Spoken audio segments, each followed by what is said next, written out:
I.S.U.P.K 53rd Annual Lord Passover. 53rd Annual Lord's Passover is going to be held down here in Florida. It's going down. You're here tonight to get a chance to be righteous enough to be worthy of God coming to save you. That's right. It's going down. The Lord's 53rd Annual Passover. When we say we no cowards, we stop that business. We no cowards up in here. Book your hotels now at the Holiday Inn Express and Suites, the IHG Hotel, 301 Tucker Lane, Cocoa Beach, Florida, 32926. Here's a lot of men down. You dealing with the men of war. We at war. I sided with the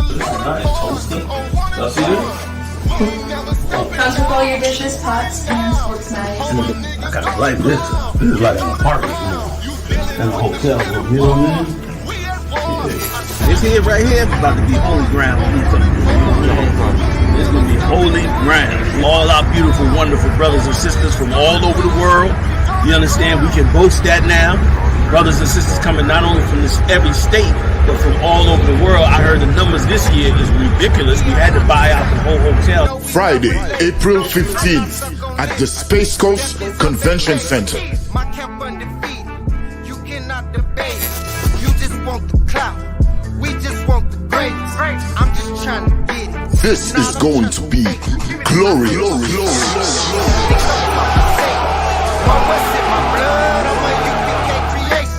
We don't give a fuck. You can see it in our faces. Got it out the mud. Straight up out the base. All right, let's clap it up. Yahbashim Yashah Barakatham to all the brothers. Yahshua Bashim Yashah to all the sisters. Shalom, DC, with the Israelite School of Universal Practical Knowledge. Shout out 1 West 125th Street, Harlem, New York, under Commanding General Yahanna. Since 1969, we've been teaching the truth of the Bible, and the truth is that the so-called blacks, Hispanics, and Native American Indians are the true Jews, and oppressed is the devil that the Bible speaks of. We're not affiliated with any other Israelite group or Christian organization on the face of the earth. We are the home of the truth. It's not under Commanding General Yahanna. It is not the truth. What we're going to get into tonight has a lot to do with what's going on in the world right now. Babylon is falling. Believe it or not, this society, this age, this world will crumble. And it is started, it's been chipping at the seams. The foundation has been cracked for some time now. And since 1969, when the Most High, started waking up his people, we've been chipping away at the ideology of our oppressor, of this stinking world, this stinking society. And right now it's about to all come crumbling down like a house of cards. And that's all thanks to the Most High. You know what I'm saying? And what we're getting ready to see is all these prophecies that has been told, since our grandparents and great grandparents, and even back when we was in slavery, that the end times will come. You know what I'm saying? We will be saved by Christ, by a black man who's coming to kill all the peoples in the world, all the nations, all the races that was against his chosen people, so-called blacks, Hispanics, and Native American Indians. And right now, that time is at hand. Back when Noah was here building the ark, everybody called this dude crazy old black man to live by himself and with his sons and whatnot, building some big boat. They had no idea what it was. And when he told everybody, get right, repent, for the time that the time is at hand. You know what I'm saying? The end is at hand. Everybody thought he was crazy until they started feeling those little drops coming from the sky. And then those little drops started turning to more and more drops, and everybody got scared. And it was too late at that time. It's too late. They was banging at the door. It was banging at Noah's Ark, trying to scratching and clawing, trying to get in. He told everybody, you have, you can come on in. You can get in. All you have to do is, come on down. I don't even know how much time he spent making the ark. I have to go back into the records to do that. But it was a long time that this brother was trying to teach his people to get up out the ways of the world at that time. And what was those ways? It's the ways of America right now. The Most High flooded the earth, killed damn near everybody except for Noah and his family, and some sets of animals. The reason being is because, we turned our back on the Most High. In particular, it was because of interracial marriage. And the Most High told us not to do that stuff. So when it came time to cast judgment on the earth, all that time when Noah was trying to teach the people, do not sin against the Most High, they thought he was crazy. And when that, when the rain started coming and the floods started coming, they didn't think he was so crazy. They was trying to get aboard that ark. But you know what? The Most High closed that ark. The Most High closed it, and no one can open it. Well, you're seeing the little raindrops, since Trayvon Martin, since Ahmaud Arbery. You know what I'm saying? You've seen the little raindrops since the school to prison pipeline. You know what I'm saying? You've seen the little raindrops when the so-called Emancipation Proclamation. All these little raindrops added up to Russia invading Ukraine, which is told in the Bible. That all this stuff is going to get kicked off with Gog and Magog. All these trickles right now is coming out, right? It's happening right now. You know what I'm saying? These wars and rumors of wars, it's happening right now. These trickles is happening right now. My suggestion to you, if you're the so-called Blacks, Hispanics, and Native American Indians, my suggestion is that you get up in the ark of the I.S.U.P.K. before the Most High closes that door shut. Nobody will be able to open it then. Right now, these doors are wide open to the so-called Blacks, Hispanic, and Native American Indians. Don't be like the time when Noah was teaching the people for decades, and it really was decades. I'm not gonna go as far as centuries because I don't know exactly how much time, but I can go into the records and see how much time, how long it took Noah to build that ark. It took him a long time. Just like the I.S.U.P.K. has been around since '69. It's been quite a while since we was teaching our people to get up in the ark. And right now, those raindrops are starting to come. You know what I'm saying? You can smell, people in the country can tell when there's a good rain about to come, or if there's a storm about to come. You can smell the moisture in the air. You know what I'm saying? Can't you smell what's going on right now?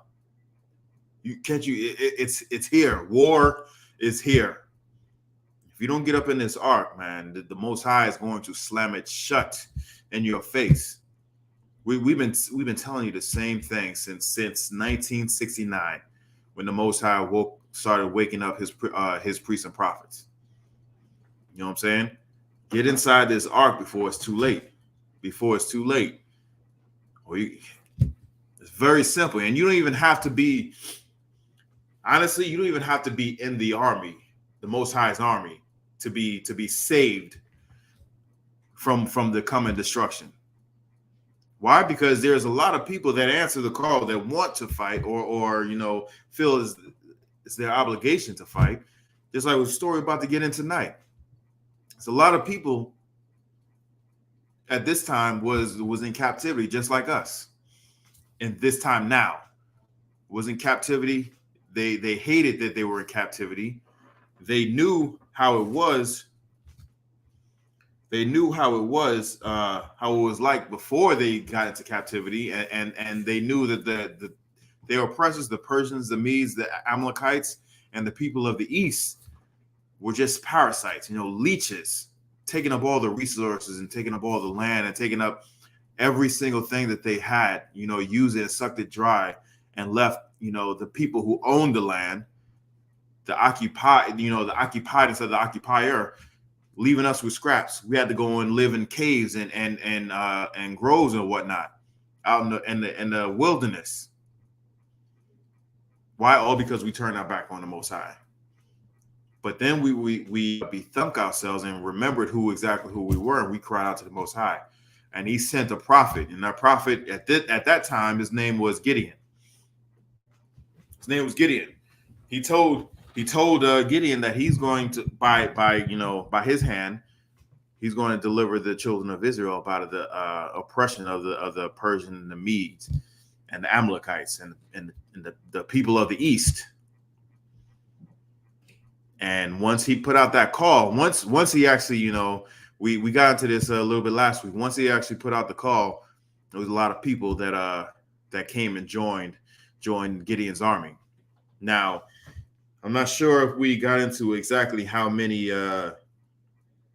they were, but we got into last week how many we were. The people who actually answered the call, and it wasn't even the whole nation of Israel. It was only but a few tribes. It was only but a handful of neighboring tribes, and that number was 32,000 men of war. 32,000 men of war that answered the call, and go ahead, see what that is. There's 32,000 men that answered the call, and the Most High said, that was too much. That was too many people. That was too many people that what's up? Go ahead, close it. The water. It was too many people that was in this particular army. And he said, the Most High said that if you go into a battle against these heathens and you win, you're not going to say that the Most High actually, beat them. You're going to say that it was by our own hands that we beat them. And you know how the Most High is. Most High wants all the glory. He wants all the glory. None of it can be shared with anybody. He wants all the glory. So what he did, he told Gideon to tell the people, and this is coming from the scripture. He told Gideon to tell the people, if you're scared for any reason, if you don't want to, you don't want the fight, if your lands and your life or whatever you have left, it's more precious than to get your people up out of captivity, just going home. And it reminded me, I said it last week, it reminded me of the last Hebrew Academy where all the Akim was on the field. And here's what I didn't know. This was in the middle of the trial. You know what I'm saying? This wasn't like at the very beginning, as when everybody's lined up or whatnot. It's not at the very beginning. But General Mayak said, anybody wants to go home, you don't have to go through this hell. If you want to go home, you can go home. Don't be ashamed. You still my brother. You know what I'm saying? You still my brother. You can go ahead, quit. Go ahead, quit. No one on the field quit at that time, but it was brothers in here that said, Salakia, I may have gotten in over my head. And then they went home. That number was 22,000 men. 22,000 men out of the 32,000, leaving them with only 10,000 left. You know what the Most High said? Most High said, you know what? That's still too much. 1 second. Shadrach El Yisrael Toph says, Jeremiah 17:4, we lost our identity. No others we have, Slakia. No others we have. We are the only people called a color. Black, no other. Deuteronomy 28:37. What do you speak of, Shadrach? Where are you getting at? I'm not sure what you getting at. Speak plainly, if you could, Baba Kashaw. Speak plainly. Tell me what's really on your mind. So, as this dude is typing in, let's continue on. The Most High said 10,000 was still too much. It didn't show how much number was the heathen, but he said 10,000 was still too much. He said it was still too much, and what he did was he told Gideon, take the men down by the water and have them drink. And he told them, anybody who gets down and laps up the water like a dog, send them home. Anybody who gets down on both knees, send them home. And that brings me back to Hebrew Academy. There's a lot of, I've learned a whole lot. I thought I knew, a lot going into Hebrew Academy, but, actually being through it, made me realize I didn't know not nearly enough. You know what I'm saying? I didn't know not nearly enough. It was very in the very beginning, whenever we needed to take a rest. We always had to. How do we take a rest? Take a what? Take a righteous knee. A righteous knee. One knee on the ground. Not like these stinking Christians telling us, in order for us to pray, we need to bow down on both knees. You know what I'm saying? Like some, I don't know what. But that wasn't how, the Most High wants us. Those men that bow down on both knees and those other men that drank like dogs, the Most High told Gideon to send them home as well. How the way we're supposed to take a proper knee, one knee down, one knee up. That's a proper, knee. That's a proper rest. That's how the way, the Most High wanted it back then. And that's how the way we carry ourselves to this day. Everything, I've been told this since I was a young man, since I was a trooper coming up. Everything we do, every single thing we do, every action that we do, we get from the scriptures. Down to taking a rest. If you're tired and you need to take a rest, there's a proper way to do it. There's a proper way to do it. And all of that proper way comes from our records right here in the scripture, telling us how to do what we're supposed to do the way we're supposed to do it, right? So that number, from that 10,000, there was only a few men that actually got down to the river, got down to the water, and got down and grabbed the water up from their hands and drank it from their hands. And the Most High says, those are the men that I want, to fight against these heathens. You know how much number it was? And Hollywood takes from our records, blatant, stealing from our records, and enriches themselves, and enriches them, monetarily, and it enriches themselves, through lore and whatnot. Just like just the way that they took the most perfect man and turned him white, so that they can be, in turn perfect and looked at as good and holy and whatnot.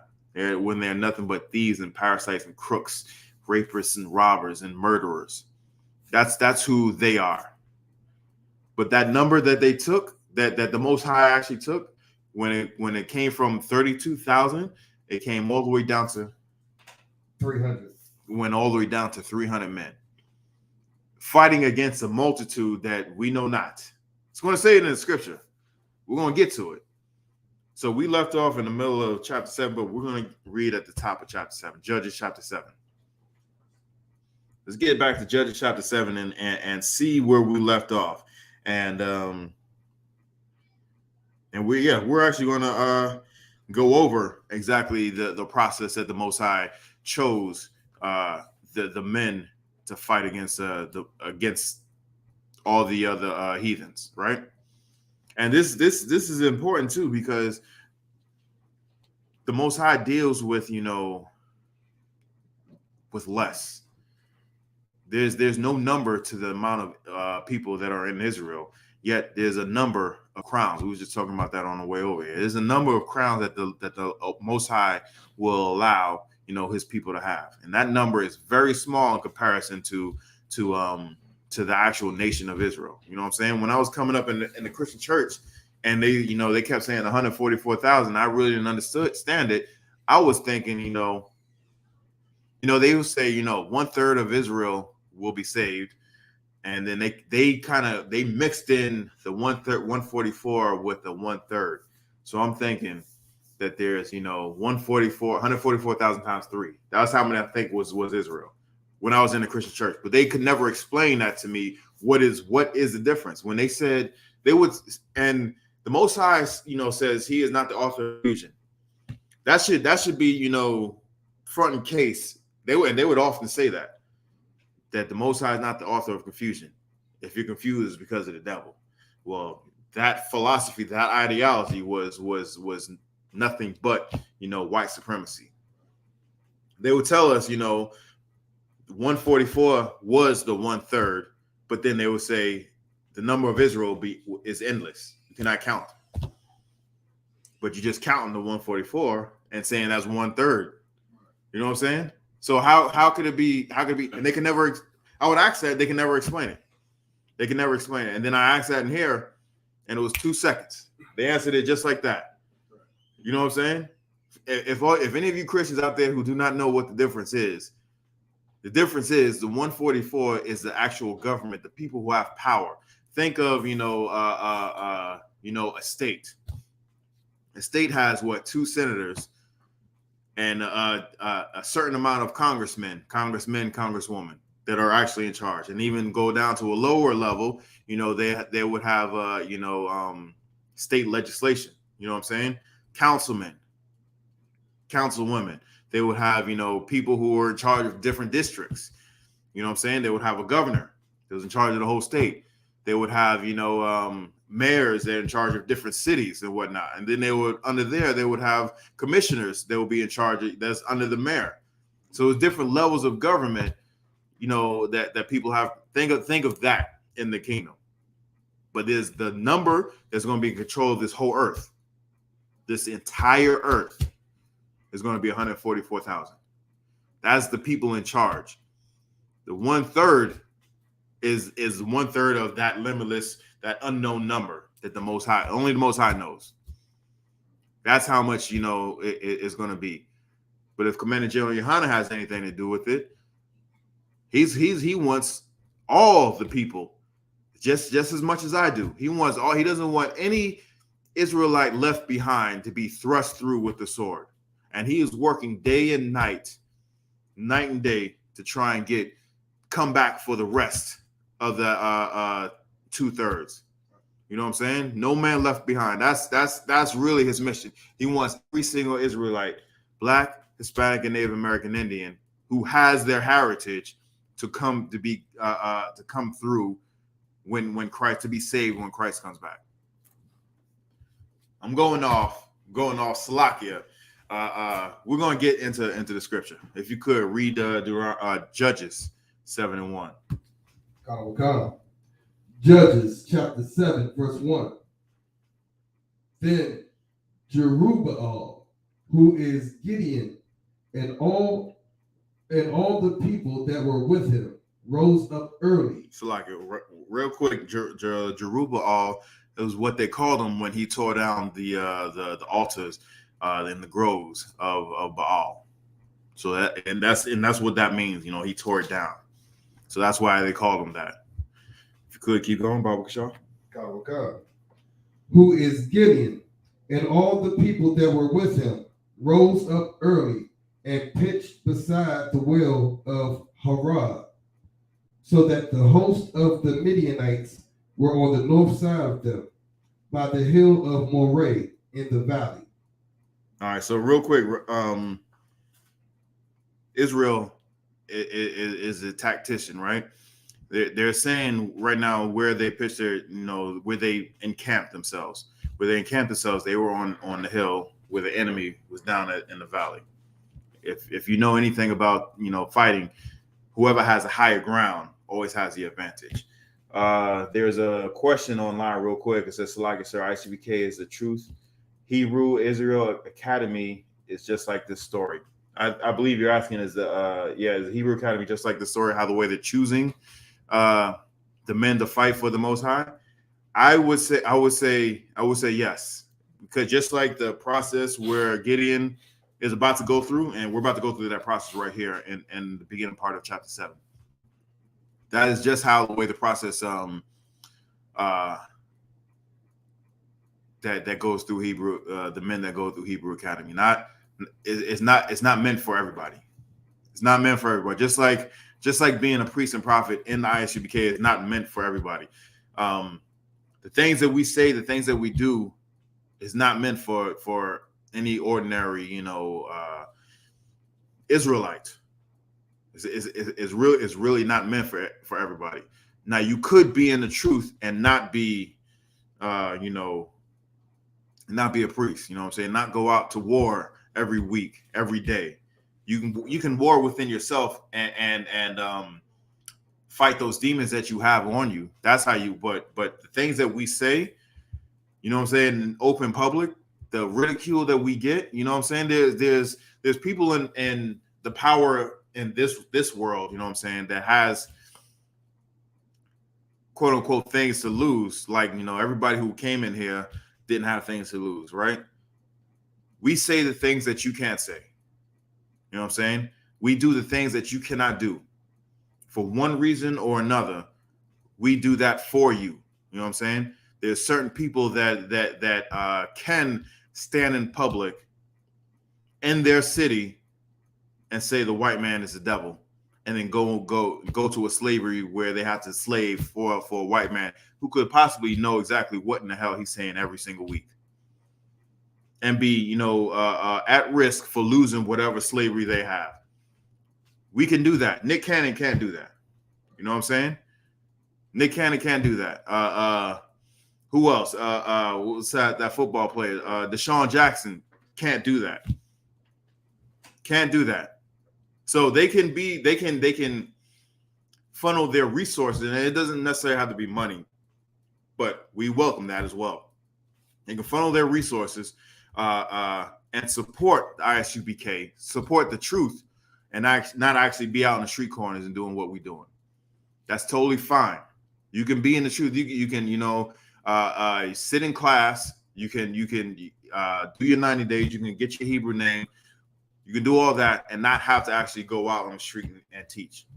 Not sit up here and teach. You know what I'm saying? And you will still be in the truth as long as you obey what the Most High puts out through the I.S.U.P.K. All right. Let's continue on, Baba Shah. Did you have something before I go on? No. All right, go on. Let's continue. Verse 2. And the Lord said unto Gideon, the people that are with thee are too many for me to give the Midianites into their hands. Right. Too many, right? All right, so let's keep going and see what he does. Come. Lest Israel vaunt themselves against me, saying, mine own hand hath saved me. Just like niggas, we be like, hey, if something comes by and it goes our way, we're not gonna say someone else saved us. We're gonna say we did it ourselves.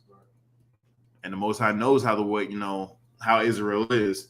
So he's like, I'm gonna make it to whereas there is no possible way that you can take this glory. Right? Keep going. Come. Verse 3. Now therefore go to, proclaim in the ears of the people, saying, whosoever is fearful and afraid, let him return and depart early from Mount Gilead. And there returned of the people 22,000, and there remained 10,000. So in the beginning, they had 32,000 men. He told everybody, if you don't want to fight, it's no sweat. Go ahead, go home. 22,000 men left, leaving only 10,000. Keep going. Okay. Verse 4. And the Lord said unto Gideon, the people are yet too many. Bring them down into the water, and I will try them there. And I will try them for thee there. So he said he's going to try them. You know what I'm saying? So he's going to pick out the men that he wants and the men that he does not want. Right? And he's going to give Gideon some instructions on what to do. Right? So keep going. And it shall be that of whom I say unto thee, this shall go with thee, the same shall go with thee. And of whomsoever I say unto thee, this shall not go with thee, the same shall not go. So again, he's saying, I'm going to let you know who's going to pass and who's not going to pass. Keep going. Verse 5. So he brought down the people unto the water, and the Lord said unto Gideon, everyone that lappeth of the water with his tongue, as a dog lappeth, him shalt thou set by himself. So he said, anybody who drinks the water like a damn dog, send him on his way. Keep going. Likewise, everyone that boweth down upon his knees to drink. Bows down upon his knees, gets down on both knees. He says, they are not worthy of me. Let them go. Keep going. Verse 6. And the number of them that lapped, putting their hands to their mouth, were 300 men. So it was 300, not about, it was 300 men that he approved of how to drink simple things. This is simple things. You know what I'm saying? This is, everybody drinks water. Everybody needs water to survive. You know what I'm saying? And just the way you present yourself, drinking water was the way the Most High chose you or not. You can tell a lot about a person by some of the simple things that they do. You know what I'm saying? How the way they walk, how the way they talk to one another, how the way we talk to one another, how the way they carry themselves. I remember it was a story of listening to Sway in the morning, and he was saying how he went to a bachelor party, and it was his close friend. It was his close friend, and it was like 10 other men that went to a bachelor party that he didn't know. He only knew that one dude, right?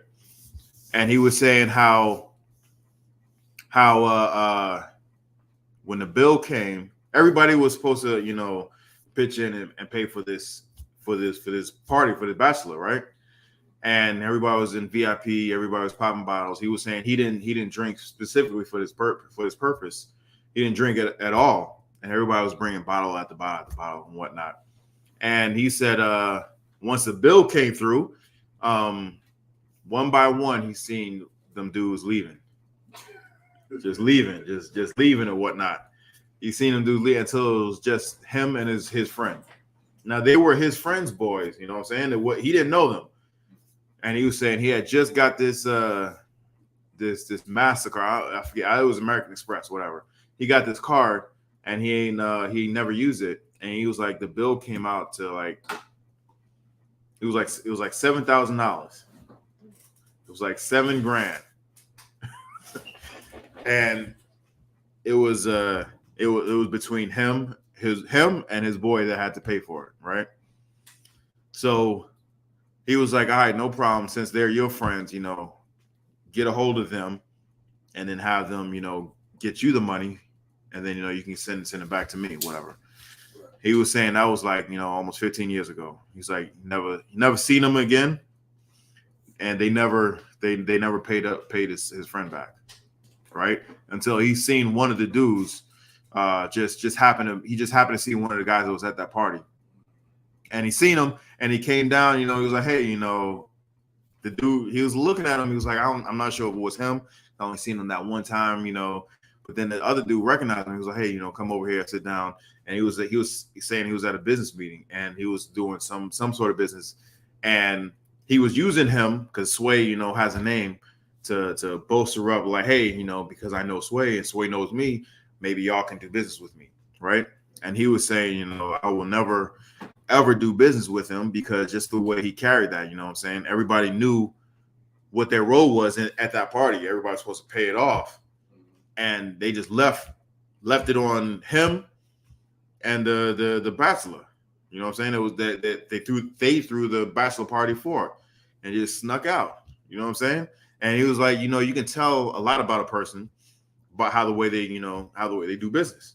You can just see how the way you carry certain things. He was like, he used me to land that deal. He was like, you know what I should have did? I should have just said, well, you owe me X amount of money for this. You just walked out.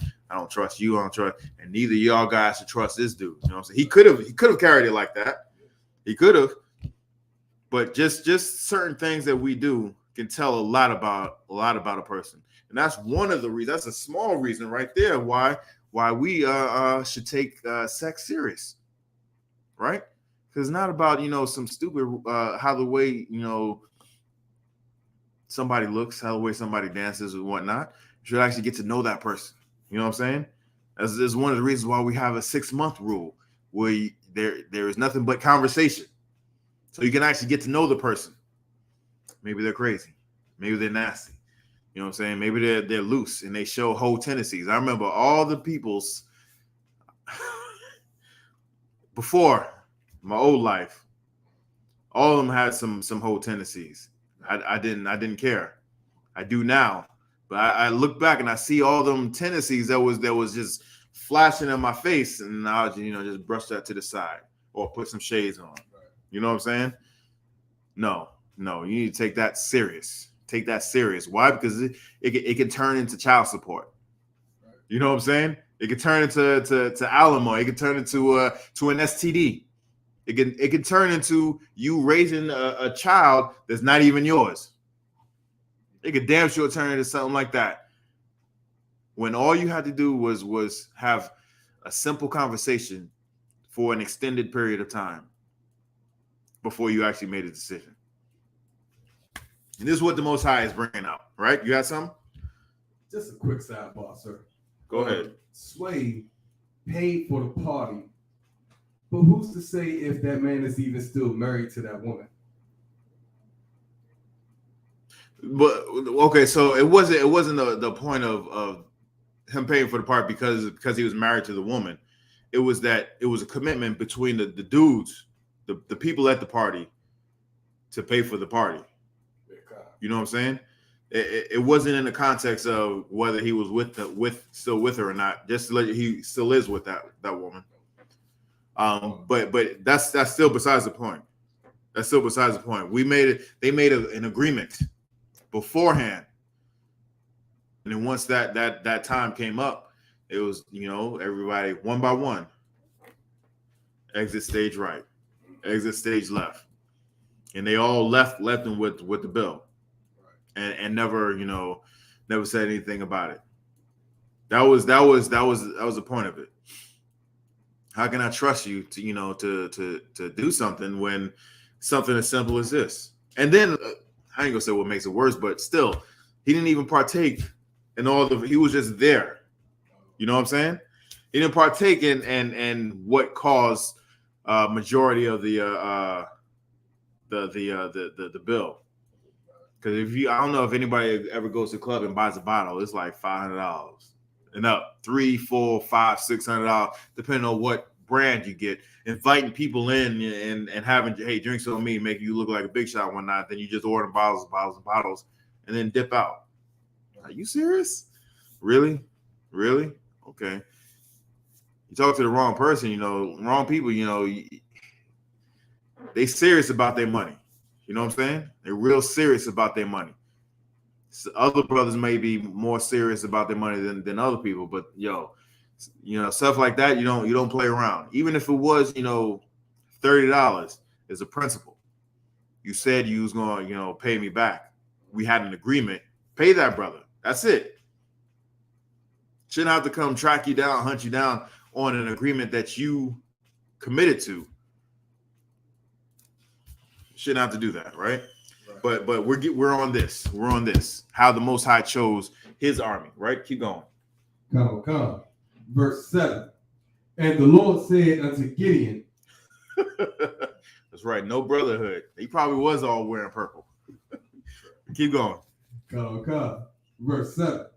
And the Lord said unto Gideon, by the 300 men that lapped, I will save you, and deliver the Midianites into thine hand. All right, there was the Midianites. Salakia, earlier I said the Medes and the Persians.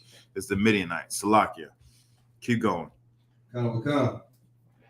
And let all the other people go, every man unto his place. All right, so he says these 300 men, these are the ones that's going to go against this multitude. Now, it's going to be a great number against 300. If he said, 32,000 was too much, we're gonna get into exactly how much the number is, because in the previous chapter it says, like their number was endless. You just got to think of how much, how great of a people they were to actually lap up and absorb all the resources within their land. That's how many they were. They described them as because they They lapped up all the resources. They ate up all the resources like leeches, like parasites. So keep going. You got something? No, just a question from Keith Henry. He says, Salakia Adawan, the Most High used the ones that did lap like a dog, right? No, he did not use the ones that lapped like a dog. He did not use the ones that got down on both knees. The ones that he did use were the men that actually took the water up into their hands and they drank it from their hands. The men who actually got down and like a dog, drinks water, laps up water, those men he discarded. Those men who got down on both knees and drank, from however, said the fact that they got out on both knees, he sent them away. But those men that just took the water and brought it up to their mouths and drank from there, that's who the Most High chose. And those men, that number was 300. Everybody else either got down on both knees or went down and lapped up the water like a dog. Let's continue. Come. And let all the other, verse 8. So the people took victuals in their hand and their trumpets, and he sent all the rest of Israel, every man unto his tent, and retained those 300 men. And the host of Midian was beneath him in the valley. All right, so it was only 300 men armed with victuals, which is, rations and trumpets, right? Keep going. Come. Verse 9. And it came to pass the same night that the Lord said unto him, Arise, get thee down unto the host. For I said unto him, for I have delivered it unto thine hand. So again, host, which is the army, he says, get up. The Most High woke him up in the middle of the night, told him, get up, get down in the host, because I have delivered, the army into your hand. This is proof right here, right? So keep going. Come. Verse 10. But if thou fear to go down, go thou with Phurah, thy servant, down to the host. So, a lot of Christians say, the Most High knows my heart, right?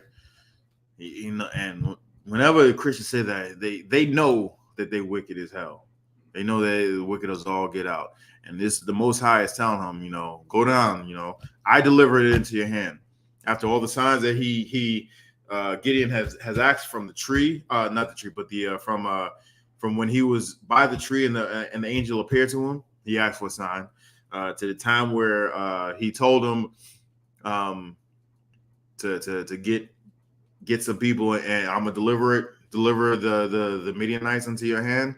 He asked for a sign then, and right now he told him, like, hey, just go down there. Before he can even ask for, say, hey, I have a sign. Can you give me a sign? He said, look, even though you're scared, just go one person down there, get another brother with you, this specific brother, and then go down there and do as I say. Right? So ask yourself this: would TD Jakes do anything like that? Go into enemy territory? Sneak down into any enemy territory with him and one other man? Would Thefio Dollar do anything like that? Would MLK do something like that? Absolutely not. Any of these Christian leaders. What's that brother's name that died? Eddie Long. Would Eddie Long do anything like that? He ain't putting himself. It was. I don't know which. He would. Low life bastard. I can't believe he did some nastiness like that. There was a preacher going around. He was in a deposition. I don't know who the hell he is, but he was talking about how he spent all this money on designer suits and multiple houses throughout the country and whatnot. And you seen that dude? I don't know who he is, but he's a preacher. He's one of these mega church preachers. He had was it an interrogation? Yeah, it was a deposition. Deposition. Yeah. So would you think he would go down and into enemy territory, surrounded by men of war? Just because the Most High told him to do that? No, he would not do that. And it's not like he went down with a host himself to meet the army. It was him and another brother that snuck down in there. Right.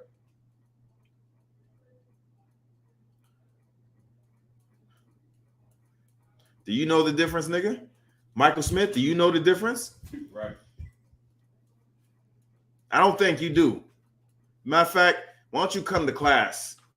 Shut your mouth and come to class instead of asking these dumbass questions. Come to class, shut your mouth, and get in these seats. That's right. Right, because right here is the ark. Right here is the ark. Instead of you trying to buck up against us, won't you humble yourself and get in class? Shut your mouth. Stop listening to these purple people eaters and get in class. Listen to real priests and prophets of the Most High. You want to survive World War III? Only way you are going to survive World War III is if you get up under the umbrella of the I.S.U.P.K. That is the only way. If you want to take your chances somewhere else, Lord be with you. I know where I stand. And I know where my house stands with my brothers and my sisters here in I.S.U.P.K. Until then, shut your mouth. I don't want to hear anything else from you. Keep going. Come. Verse 10, verse 11. And thou shalt hear what they say, and afterward shall thine hands be strengthened to go down unto the host. So, all right. So he's telling them, once you go down there, you're gonna actually hear the fear. You know, you're gonna hear the female dog in their voice. Right. You're gonna hear that they're gonna be scared of you. I already know that they're scared of you, but since you don't believe me, I'm gonna prove it to you. Go down there and listen to it from their own mouths, right? And then you're gonna get some strength in your hand, and then you're gonna come back and tell your brothers that we got them, right? Keep going. Come. Then went he down with Phurah. See right there. Then he went down with the servant that the Most High told him to go to do it with. Just like I'm telling this sodomite, this halfway sodomite, to get in class, he ain't gonna do it. This deep. When I tell you to get in class, it's not my words. These are the words of the Most High. I'm speaking as an oracle of the Most High. Get in class so you can learn what to do and survive this onslaught. Just like I said earlier in the class, the Commander General Yahanna wants all of Israel to be saved, not just 1/3. There's going to be some stubborn Negroes and some stubborn, Hispanics and Native Americans that refuse to listen to the call. They refuse to listen to the call, just like this nappy-headed Negro right here. Refuse to listen to the call. You're going to be on the outside looking in when the missiles come through. Right. That's not a place you want to be. That is not a place you want to be. Get inside this ark before the Most High closes this door. Right. So he actually did what he did what the Most High told him to do. In that very same script, that very same verse, he went down and did it. How the way he told him to do it with his servant Phurah. Right? Keep going. Come. Then went he down with Phurah, his servant, unto the outside of the armed men that were in the host. Your Christian pastor gonna do anything like that? No. They will not do that. Why? Because on sight, if they find out that Gideon is there, he's dead. They are going to kill him. The head of the army that's going up against them is there by himself, just 2 men. Yeah, they're going to kill him. Any of your Christian pastors going to do that? No, they will never do anything like that. Keep going. So why should you give anything to your Christian pastor who refuses to give anything for you? Commander General Yahanna has been there on the front lines since the 80s. You know what I'm saying? Since he was a young man, he's been there on the front lines. He has given, you have no idea what exactly Commander General Yahanna has given up. And all the men that follow him have given up just so that the ark can stay open long enough to get enough brothers and sisters inside that ark so that when Christ comes back, we don't have to be shed. You know what I'm saying? We don't have to be thrust through with the sword.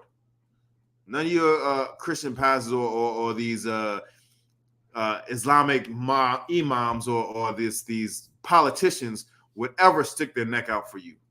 Commander General Yahanna has done that time and time again. And every single man up under him has done that same thing time and time again. Keep going. Verse 12.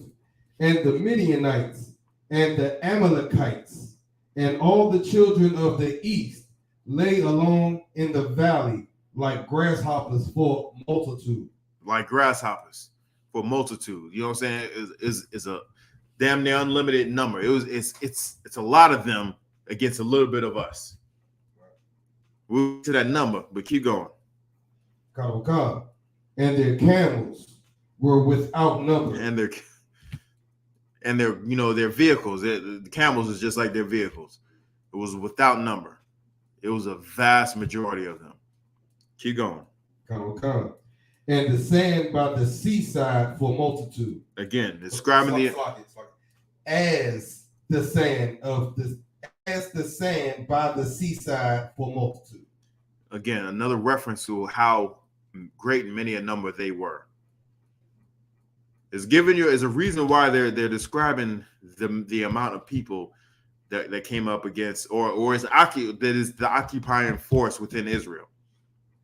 How many brothers do we have? 300. We have 300. There is a number, 300, against a multitude that's like the sand by the sea. A countless number of camels. That's who we're up against, 300 against them.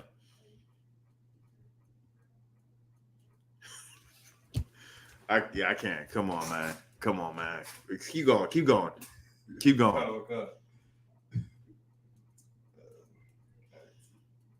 Verse 13. And when Gideon was come, behold, there was a man that told a dream unto his fellow. All right, so someone had a dream. He told it to one of his men. And if you don't know, I want to say Numbers 12. Numbers 12. It'll tell you that the Most High actually talks to certain people. You know what I'm saying? And the way he talks to certain people, he talks to you, in like a dream, right? That's how according to Numbers. I want to say Numbers 12. And he said, I'll talk to everybody else, through a dream, but I'll talk to Moses face to face, right?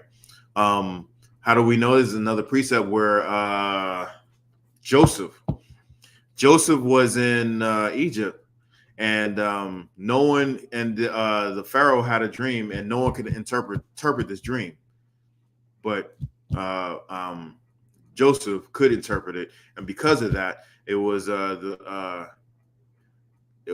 Egyptians had 7 years of it was like feast and famine, 7 years of great abundance, but it was followed by 7 years of famine. So they saved up a portion of all the crops that they had within those 7 years, to where when they had the other 7 years of famine, they didn't starve to death. And because of that, Joseph got up high within the government. It was also another account where I want to say it was Daniel. It might not be, but it was another account where it was the same sort of situation where the leader, we was in captivity, the leader of that captivity had a dream. No one could interpret it, but a priest and prophet interpreted that dream, right? And he was rewarded for that. So let's continue on. This dude had a dream, and he's telling this dream to one of his fellows.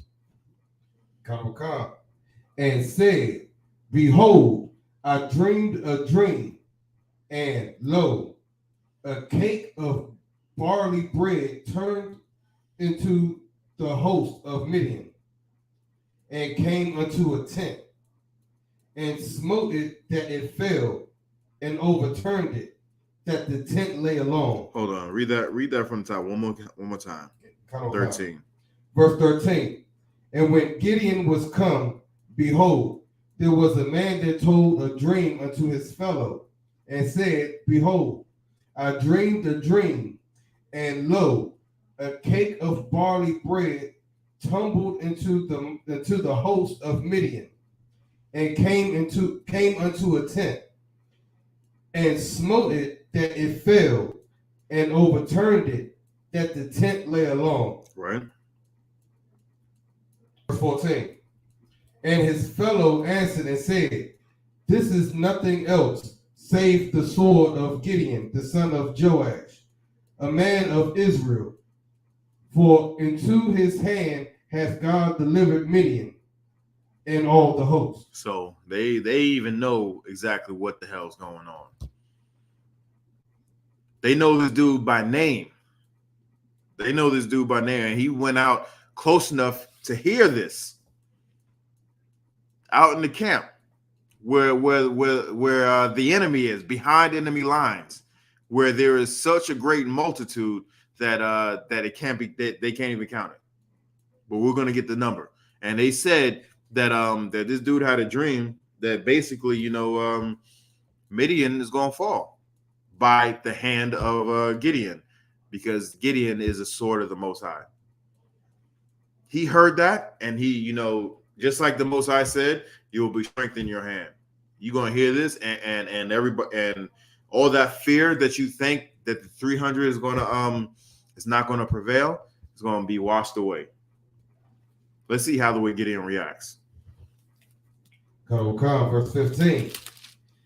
And it was so, when Gideon heard the telling of the dream and the interpretation thereof, that he worshipped and returned into the host of Israel and said, Arise, for the Lord hath delivered into your hand the host of Midian. So before we get into that, he says he heard the dream and the interpretation, and he worshiped. Don't ever think Christianity. Don't ever think he's jumping up and down, being possessed like a demon. You know what I'm saying? Beating your feet. Yeah. Don't ever think that. You know what I'm saying? When he's saying he worship, one, he's happy. Why? Because he's about to win an impossible war with an impossible number of men. You know what I'm saying? By the hands of the Most High. So he knows he's guaranteed victory. Why? Because the Most High told him to do something. He followed his directions, and he got proof right here. Just think of, tax time come around. That bill is due, right? And you now you got money to pay that bill off, that late bill, so it was extra. And you got money left over. How you acting? Exactly. That's how the way he was acting. You know what I'm saying? A brother.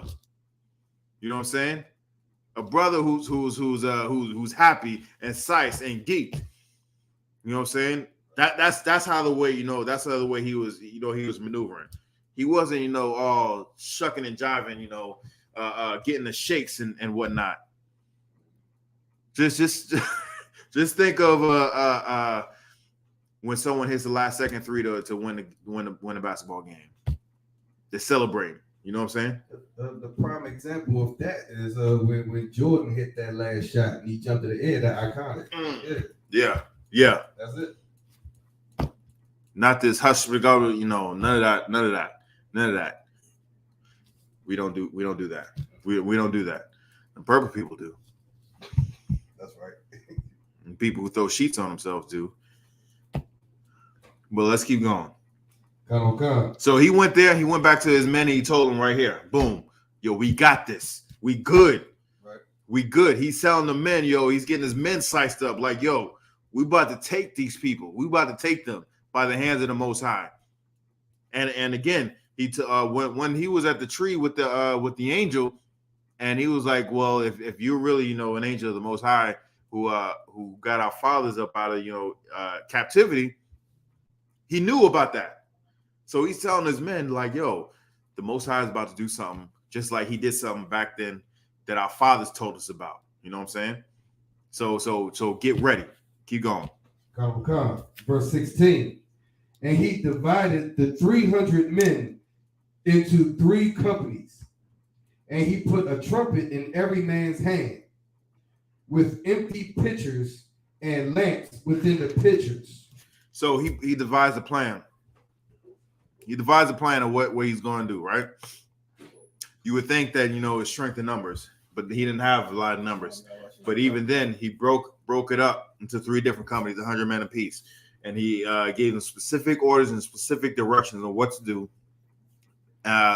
do with these things. So they had a pitcher, they had lamps, and they had trumpets, right? Keep going. Come, verse 17. And he said unto them, look on me, and do likewise.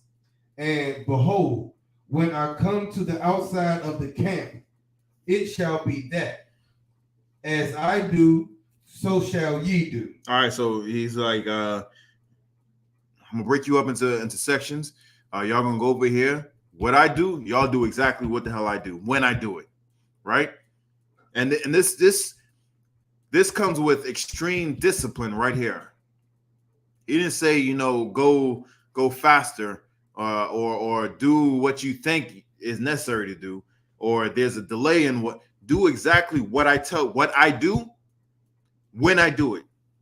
You know what I'm saying? Even if you think I'm going to do something else and you try and go ahead of no, don't do that. Oh, so we have this and we have that, so he must be thinking we should do this. Nah, nigga, I ain't say none of that. I say do exactly what I do when I do it. Right? This calls for discipline and precision. You know what I'm saying? Our lives are on the line right here. We can still screw this up. So do exactly what I do when I do it, and we'll be okay. Okay, right? Keep going. Smart, sir. Yeah. That was a heavy point you made. Because when Gideon came up, he was science. Even though he was happy, he still realized that it wasn't a guaranteed victory. It would be a guarantee only if he followed what he was told. Because if not, then he would fall like everybody else. It's always like that. Nothing is guaranteed unless you follow orders. You don't believe me? Look at Saul. Right. Look at Saul. Saul was told to take this city and destroy every living thing there. He took the city, he destroyed most of the things, and kept some things he thought was important, and he lost the kingdom for that. The Spirit of the Most High left him right then and there. He only had the Spirit of the Most High for 2 years of the 30 plus years that he actually reigned over Israel. You need to follow orders perfectly, and that wasn't the first time that happened with King Saul. That was the last straw. That was the last straw. He constantly, did 98% of the order. Followed 98%, 99%. 98, 99% is not 100%. Right. You know what I'm saying? If you're in a container, right, and it's filled with water, and you can breathe, if it's let's just say if it's you're able to breathe when it's about 97%, right, filled. But if it's 98% filled, you're dead. That 1% is very important, ain't it? Right. That 2% is very important. That 2% is life or death. Whenever you get an order, you need to follow it as if your life depends on it, as if the lives of your family depends on it. Because honestly, when you get an order from the Most High, your life, especially for men, if you have a family, you got people up under you, the lives of the people up under you are at risk as well. Not just yourself. How do we know this? Another precept, Ezekiel. Is it Ezekiel when the Most High killed his wife and told him to go to camp? He loved his wife so much that he loved his wife more than he loved the work. He loved his wife more than the work that the Most High told him to do. And the Most High killed his wife because he put his wife over the Most High. And then you know what he told him to do? He told him to go and do the work I told you to do. So that 1-2% that you think just saying, you know, ain't important, the lives of other people, you may not care about yourself that much, but you sure do care about that, you know, that kid, that rib. You sure do care about whatever it is that you love, that car, that job. You may care more about that.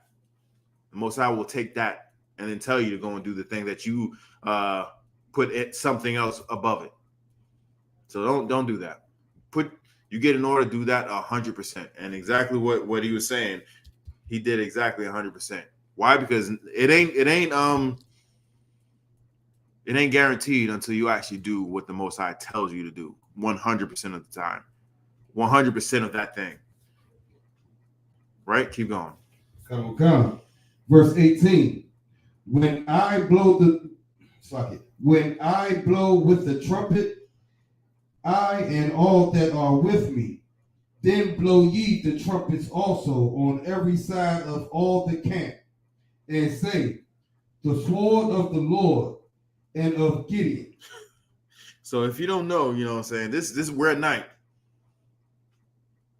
If anybody like we're in cities and whatnot, if anyone's ever been like out in the country, you know what I'm saying, it gets dark. It gets dark. You ain't got street lights out there like, you know, like in the city and whatnot. You've been out in the country and if there's a full moon, you may have some light. Even then it's really dark. So it's at night. The camp may have some lights, but they're without the camp, surrounded the camp, and they're blowing their horns. And they're saying the sword of Gideon, just like the way this dude told them. You know what I'm saying? Like, oh, we in some hot water now. You waking up in the middle of the night, you hearing some trumpets, and you hear that and you hearing it coming out the wilderness from every direction. Like, whoa, you know what I'm saying? What the hell is going on? I remember one time I was in Morocco. I hate that place, man. I hate that place. This is my first night there, right? Now they tell me if anybody's ever been in a Muslim country, they have like a call to prayer early in the morning, and their call it's like throughout the city. That crap is so goddamn loud. When I got there, it was summertime. I was hot. I had the window open, right? I'm a little jet lagged. 4 or 5 in the morning. I don't know what the hell it was. 4 or 5 in the morning. This goddamn thing, you know, screaming, blah, blah, blah, blah, blah, you know what I'm saying? I thought someone was in my goddamn apartment, man. I got up with the quickness. You know, I'm ready to fight. I'm like, who the fuck is? It's like, who's in here, man? You know, I'm going behind doors and whatnot, going through the apartment. I'm like, yo, what the hell is going on? And I'm hearing it. It sounds like it's inside. You know what I'm saying? I don't know what the hell going on. I heard about it when I first, you know, when I was coming there, but this is the first time it actually happened. I'm like, what the hell is this? You know, I'm ready to fight. You know, I'm ready to fight. No one's in there, and I still hear it, and then, you know, it dawned on me, okay, it's that goddamn call to prayer, right? I never slept with the window open after that, you know what I'm saying? That crap was loud. But imagine that, you waking up out to sleep, and then you hearing this, the sword of Gideon, you know, your fear, because you hear about this, and now you actually hear someone saying it, and you can't see it. You can't see where it's coming from. It's coming from everywhere and nowhere at the same time. In the middle of the goddamn night. Right? Then what happens next? Let's read it. Verse 19. So Gideon and the 100 men that were with him came unto the outside of the camp in the beginning of the middle watch. Right. And they had but newly set the watch. And they blew the trumpets and break the pitchers that were in their hands. So now they're hearing stuff break. They hear the trumpets, they hear the men crying out, and these they said is newly watched. It was new. They changed the guard. People that just came there, and now they, you know, the The other men, most likely gave him a report. Hey, nothing. It's all clear. No one's out there, whatnot. Now they hear this, like, oh, the hell's going on? It's here. They're hearing stuff breaking. The sword of Gideon is here, right? Keep going. Verse 20. And the three companies blew the trumpets and brake pitchers. Now everybody's doing this, right? Because they did exactly what Gideon said to do when I do it, right? So they heard that too. Now they're doing it. Keep going. And held the lamps in their left hands and the trumpets in their right hands to blow withal. So now they have lights in their left hand. They're blowing the trumpets with their right. So it's to make it look like all right. Well, now, damn, all we see is like lamps out there, and you hear trumpets coming, and you hear crap breaking. Keep going. This is what's going on. You get woken up out of the dead of your sleep, and you hearing this, and the sword of Gideon. You hear crap breaking in the background, and you see lights coming, in the distance. Keep going. Right, and acoustics. Keep going. And they cried, the sword of the Lord and of Gideon. Verse 21. And they stood every man in his place round about the camp. And all the host ran. And what? And all the host ran. Let the colors fly. Right. And all the host ran. Keep going. And cried. And they cried like little what? You know what? Keep going. And fled. They were scared. There's a video out there of them purple ones. They they heard some loud crashes. And they got down, they ducked, and they ran. They let their colors fly. So like I said, they were on both knees.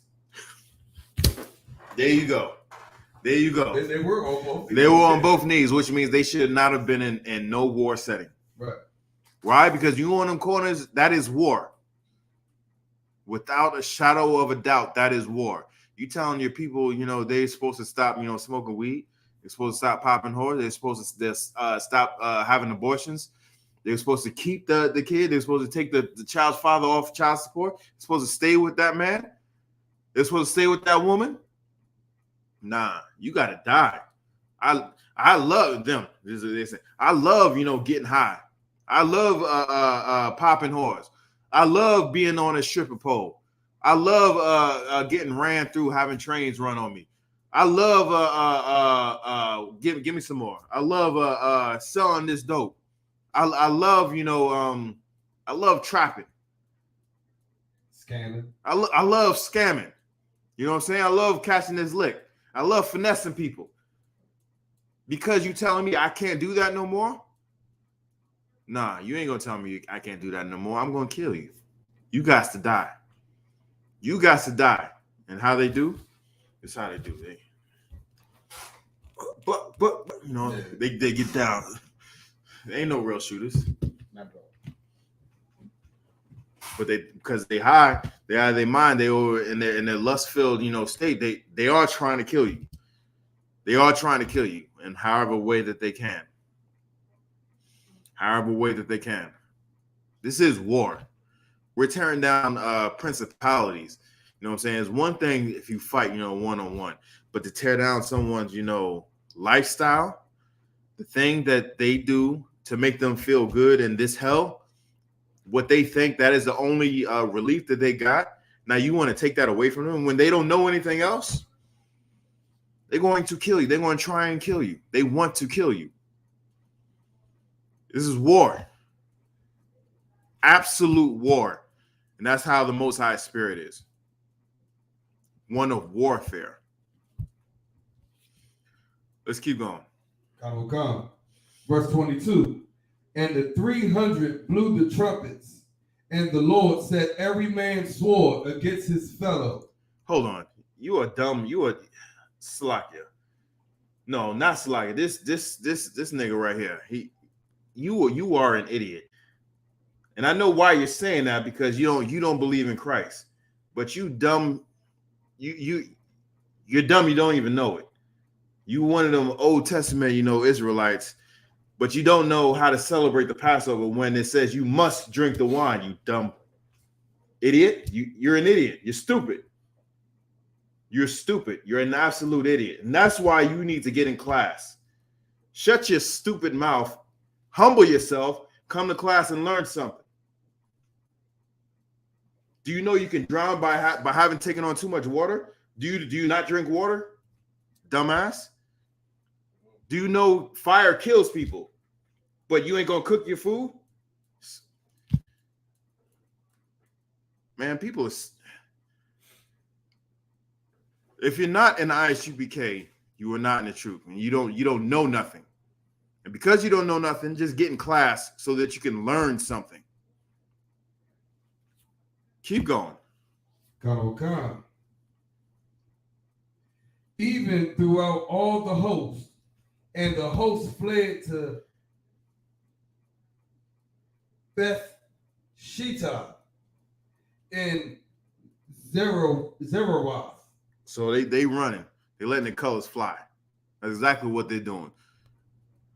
Keep going. And to the border of Abel Meholah. Abel Meholah. Unto Tabbath. Right, keep going. Verse 23. And the men of Israel gathered themselves together out of Naphtali, and out of Asher, and out of all Manasseh, and pursued after the Midianites. So those men that that lapped water like a dog and drank got down on both knees and was scared to fight. They all heard, that these niggas is run away. So, oh man, they catch. It's almost like I think you there when I was saying how the dude who got jumped in his own neighborhood, and it was a whole he had to fight basically the whole crowd, and he narrated his whole jumping, and he was like, after he won, he had to walk away, because if he would have ran, the whole crowd would have started chasing him. Yes, I do. You know what I'm talking about? So now that everybody is running, it was like, let's get some. When they was ready to stand and fight, most of them didn't want to fight. Because he said anybody who didn't want to fight, you can go. And most of them left. Most of them. You know what I'm saying? There was only a few number that stayed, but they still weren't chosen. So now that they turn, they let their colors fly. They turned and ran. Now they're like, oh man, let's get some. Right? You have something? Yeah, sir. It's courage is contagious. The same way that when David defeated Goliath, then Israel rose up and went after those people too. Exactly. Courage is contagious, just like cowardice is. We want no cowards in our camp, because cowardice is contagious. You know what I'm saying? Selfishness is contagious. Being unbrotherly is contagious. That's why we have to stamp that out at the onset. Stupidity is contagious. Right. I don't think you understand that. Stupidity is contagious, and we have an example of stupidity right here online. Right. Stupid. Ignore button. Stupid. You gotta get all this, but you're exactly right. David, killed Goliath, and it gave courage to all of Israel, because this young brother who was not trained in battle professionally, like the other brothers in the army went and killed the enemy's greatest champion, who was talking crap to them for 40 days and couldn't do nothing. This young brother came in and was cursing this heathen out, saying, who the hell is this uncircumcised heathen to talk against the host of the Lord, the children of Israel? Who is this maggot? Right. Whose man is this? Yeah, whose man? Who is this? Right. What are those? Come on, you know what I'm saying? How can this nigga talk say anything about it? This stinking, dirty, filthy, disgusting doo-doo eating, lip in the plate having, ring on the neck having, Hamite, cuts on their faces, shaved teeth, bone in their noses, Hamites, stinking dirty Hamites, head in the cow's butt, washing in cow's urine because they have no concept of bathing, putting mud on their cake so they caked on themselves so they can cool down. Stinking dirty Hamites. Who the hell are these mofos to say anything about us? He went down there, slayed the giant, and cut his head off with his own sword, and held it up and was like, "Look, I can do this. What can y'all do?" And they ran down and conquered. And then the people of Gath, them Hamites, they seen that and they ran. They got the old shoots. You know what I'm saying? They seen that and they ran. Israel ran out and conquered them. It is contagious. Courage is contagious, like cowardice is contagious. All of that. Let's continue on. God. Verse 24. And Gideon sent messengers throughout all Mount Ephraim, saying, "Come down against the Midianites, and take before them the waters unto Beth-barah and Jordan." So he's saying, cut them off. These niggas is coming. Cut them off. Go ahead, cut them off. All of Ephraim. We're about to take back our land. Let's tool up. Cut them off by the waters. Right? Keep going. Come. Then all the men of Ephraim gathered themselves together and took the waters unto Beth-barah and Jordan. Right. So he did as he ordered. Right. Keep going. So, sir, is this meaning and took the waters? Is this meaning like they got control over the area? Yeah. So think of okay. It's in the news. I don't want to compare this dirty bastard to us, but in comparison, it was in the news that this Ukrainian Marine killed himself, or I would say killed himself. They said sacrificed himself because he blew up a bridge. It was a key bridge to get from one part of the city to another part of the city.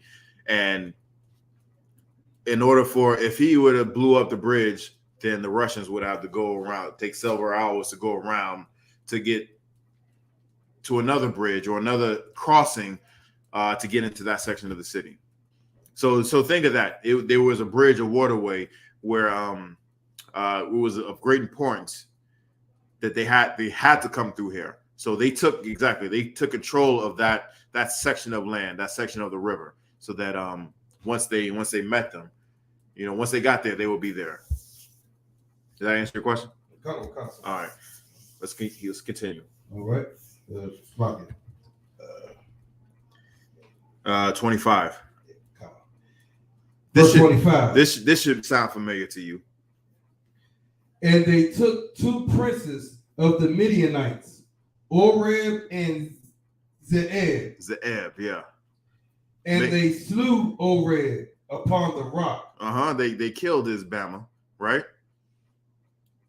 And they slew Oreb upon the rock Oreb, and Zeeb they slew at the winepress of Zeeb. Right, just like we say in our prayers, do unto them as the Midianites, like as the princes of Zabat and Simon. You remember?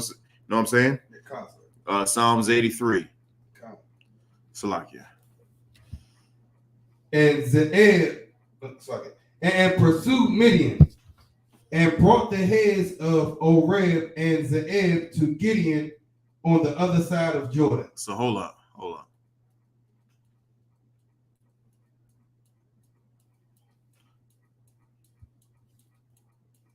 All right, so he said it said they slew him, and what else did they do? They said they took the heads. So not only they killed them, but they cut the heads off and brought them over as proof. Right? Awesome. Just like what we was talking about with David. This is exactly what David did. However, this is before David. Right. This is before David. When David. But still, keep going. Verse chapter 8. And the men of Ephraim said unto him, why hast thou served us thus? So he's saying the men of Ephraim's like, yo, why we get cleanup duty? Why couldn't we, take the charge? And I remember when the mission to Acuna, let's give a hand to the brothers, the mission to Acuna. Again, they did an excellent job taking matters into their own hands and helping the blacks, Hispanics, and Native American Indians going across the border. When we were stopped and said we need to give our goods to Esau and the church, but they're not out here. When we actually, and then they stopped us from doing that, so we had to go roundabout way to get our people some help. It wasn't only Levi out there; it was also Ephraim, and it was also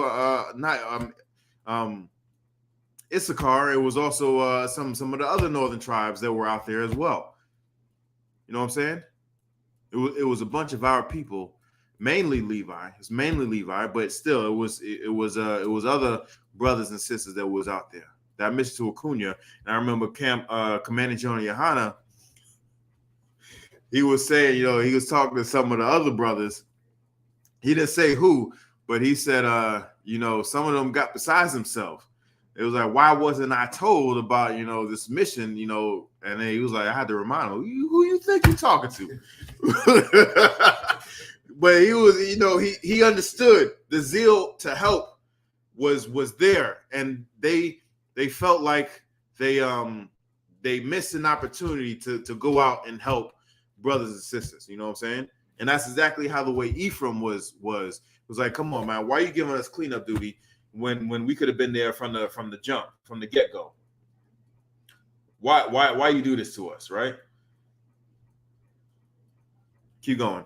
God, that thou callest us not when thou wentest to fight with the Midianites, and they did chide with him sharply. So just like I was saying with Commander General Yahanna said that, it was like, hey, man, you have to remind you who you talking to. You know what I'm saying? He was like, he had to check some of these brothers, but he said he understood where they was coming from, right?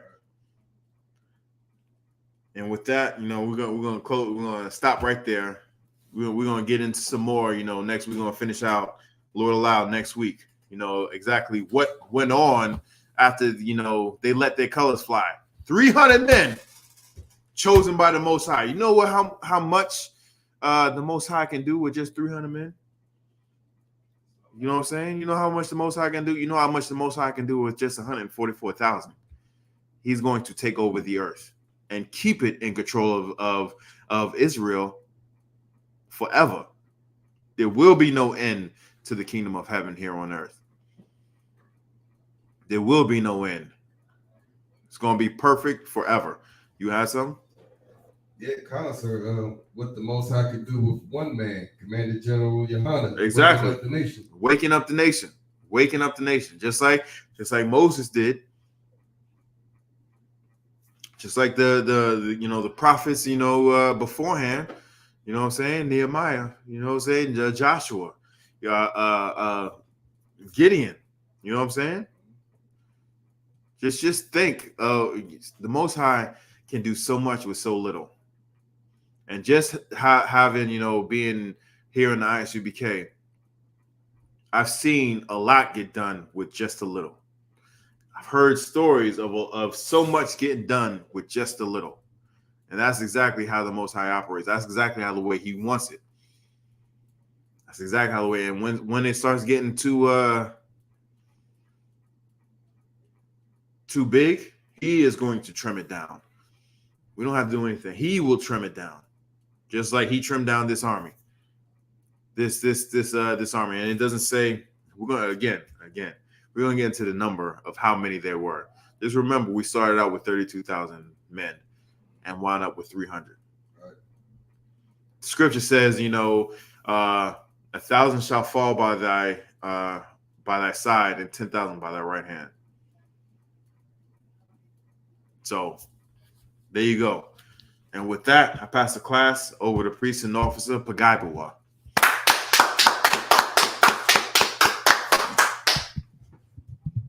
Matter of fact, come up there. Come up there. Do the announcements. Show. Yeah, up there. Move the chair.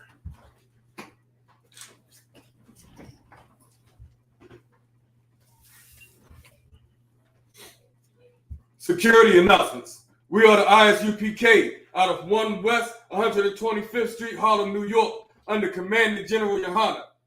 New rules for brothers and sisters.